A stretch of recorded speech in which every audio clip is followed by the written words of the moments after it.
ভূতের লাল বাস পর্ব 28 শেষ যাত্রী। রাত তখন ৩:৩৩।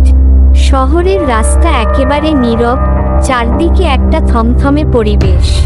হঠাৎ করেই ঘন কুয়াশায় ঢেকে যায় পুরো শহরটা। রাস্তার লাইটগুলো একটার পর একটা নিভে যেতে থাকে।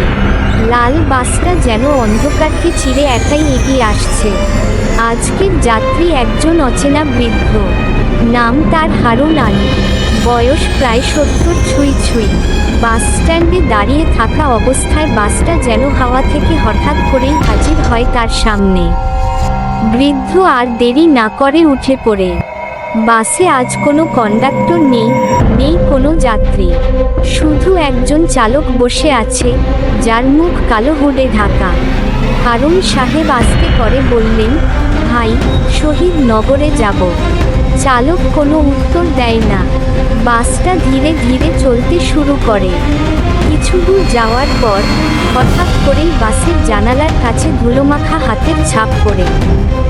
যেন বাইরে থেকে কেউ হাত রেখে দাঁড়িয়ে আছে, অথচ বাস তখন চলন্ত। বৃদ্ধ আঁতকে উঠে পেছনে তাকালেন।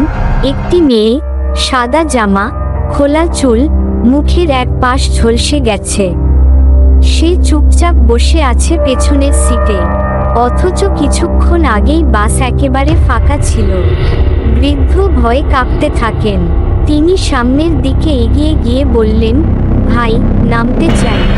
দরজা খোলেন, কিন্তু দরজা তখন লক। চালক একটাও কথা না বলে বাস চালিয়ে যাচ্ছে এক অজানা গন্তব্যে। হঠাৎ বৃদ্ধের মোবাইল বেজে ওঠে। দেখে তিনি স্তম্ভিত। স্ক্রিনে লেখা, তুমি আজ শেষ যাত্রী। তিনি ফোন ফেলে দেন মেঝেতে। বাস তখন একটা পুরনো, বন্ধ, জঙ্গলাকীর্ণ রাস্তার দিকে ঢুকে পড়েছে। রাস্তার দুই পাশে কবরস্থান, চারপাশে শুধু কাকের ডাক আর বাতাসের শোষ আওয়াজ। একসময় বাসটা থেমে যায় এক ধ্বংসপ্রাপ্ত বাড়ির সামনে।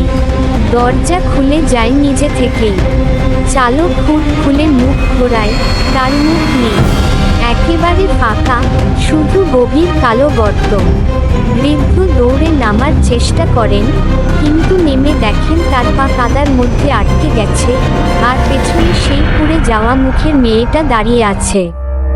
সে ফিসফিস করে বলে, তোমরা যারা রাতে লাল বাসে ওঠো, তারা আর ফিরে যেতে পারো না। তারপর শুধু একটা আর্তনাদ শোনা যায়। পৃথিবী থেকে হারিয়ে যায় সেই বৃদ্ধ। পরদিন সকালের খবরের কাগজে একটি ছোট্ট খবর, এক বৃদ্ধ রাতের বাস স্ট্যান্ড থেকে নিখোঁজ। কোনো সিসিটিভিতে বাস দেখা যায়নি, শুধু বাতাসে একটা অদ্ভুত আওয়াজ রেকর্ড হয়েছে, একটা হাসি, আর্তনাদ আর লাল রঙের কিছু ছোপ।